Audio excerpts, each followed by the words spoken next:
राम राम। एक छोटी सी बात बताते हैं। हम कुछ दिन पहले रनिंग करने जाते थे, ठीक है।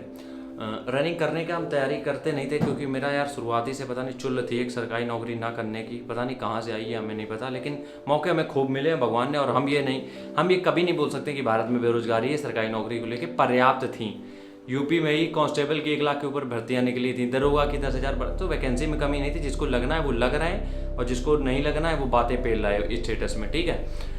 तो हम जब दौड़ने जाते थे इसे, तब हम देखते थे लोग, हम एक दो लौंडों को जानते तो वो क्या करते थे, घर से एकदम तैयार होके आते थे रनिंग के लिए। नहीं, वो तैयार होके आते थे कि कहीं घूमने उमने जा रहे हैं, और पन्नी कहते हो तुम लोग, पॉलीथीन कहते हो, जो भी कहते हो, उसमें जूते कपड़े लोवर ये सब डाल के लाते थे और वहाँ तैयारी करते थे।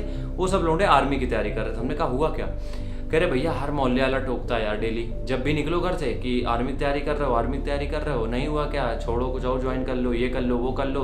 मतलब कोसते रहते हैं हर बात पे। वो ये कभी नहीं कहेंगे ठीक है बउआ मेहनत करो, अब की बार नहीं हुआ तो अगली बार हो ही जाएगा। वो कुछ ना कुछ उंगली पेले रहते हैं कि छोड़ दो तैयारी, क्या इतने दिन से कर रहे हो, जबकि उसको पता लौंडे को कि लग जाएगा, लेकिन मोहल्ले वाले कोसते रहते हैं। तो इस कंडीशन में होता है क्या, एक टाइम पे वो भी डिमोटिवेट हो जाता है। तो वो क्या करता है लौंडे कि पन्नी में ले आते हैं, पार्क में बदल लेते हैं, वहीं दौड़ लेते हैं, फिर वापस से घर वैसे पहुंच जाते हैं। जब तुम पढ़ाई करते हो, किसी भी एग्जाम की तैयारी करते हो, तो ये लोग जो चिरान लोग हैं ये हर गली में मौजूद हैं। ये हर गली में हर जगह मौजूद हैं। और कहीं तुम घर से निकल के बाहर पढ़ाई करने चले गए, उनको पता चल गया सरकारी नौकरी की तैयारी कर रहे हो, तो तुम्हारे घर के आसपास पूरा डायनामाइट बिछा देंगे कि तुम जैसे आओगे नौकरी नहीं लगी धड़ाम से उड़ा देंगे, ठीक है। तो मेरे कहने का मतलब यहाँ पे क्या है, हम ये क्यों ज्ञान पेल रहे हैं इतना यहाँ पे, उसके पीछे लॉजिक क्या है। देखो, जब भी तुम पढ़ाई करोगे, किसी भी एग्जाम की करो यार, छोटा एग्जाम हो बड़ा एग्जाम हो डजेंट मैटर, तुम किसी भी एग्जाम की तैयारी करो, लोग उंगली उठाएंगे क्योंकि उनके पास भी कुछ काम नहीं है। उनको भी ये जॉब मिली है कि सामने वाला अगर कुछ कर रहा है तो उसको कोंचो, अगर ये ऊपर उठ गया तो मेरे लौंडे का नाम बदनाम हो जाएगा।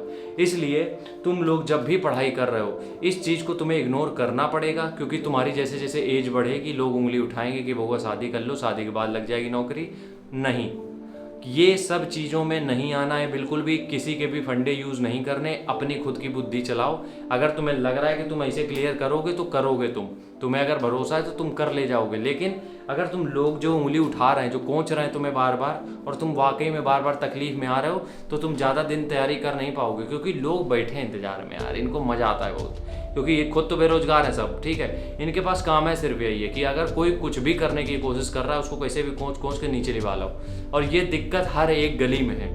ये घर में दिक्कत नहीं है, ये गलियों में दिक्कत है। जो हम लोग छोटी छोटी गली से आते हैं, अगर कोई भैया शीश महल में रहता होगा तो हमें नहीं पता, लेकिन तुम लोग रिलेट कर पाओगे अगर तुम लोग किसी छोटी गली में रहते हो जहाँ पे बहुत कंजेस्टेड एरिया है, जैसे हम रहते थे पहले। तो वहाँ पे क्या होता है, छत ऐसे सामने सामने इतनी होती है, एक हाथ का फासला, कूद के चले जाओ उनकी छत पे। तो जब ऐसे घरों में तुम रहते हो, ये सब चीज़ें होती हैं, तो ये जो हम चीज़ें बोल रहे हैं ये बहुत आम हो जाती हैं। तो इस चीज़ को तुम्हें इग्नोर करना सीखना पड़ेगा। लोग उंगली उठा रहे हैं, क्या कह रहे हैं क्या नहीं कह रहे हैं वो कहते रहेंगे। वो आज तुमसे कह रहे हैं, कल किसी और से कहेंगे, लेकिन उनका काम है, बिजनेस है उनका, वो कहेंगे। तो अगर तुम हर एक चीज़ पे, हर एक सिचुएशन पे रिएक्ट कर रहे हो, तुम बहुत कमज़ोर हो यार, तुम बहुत कमज़ोर हो। तो बस कहना इतना है कि हर चीज़ पे रिएक्ट नहीं करना है, हर चीज़ पे रिएक्शन अपने नहीं देने हैं, ठीक है। राम राम, जय हिंद।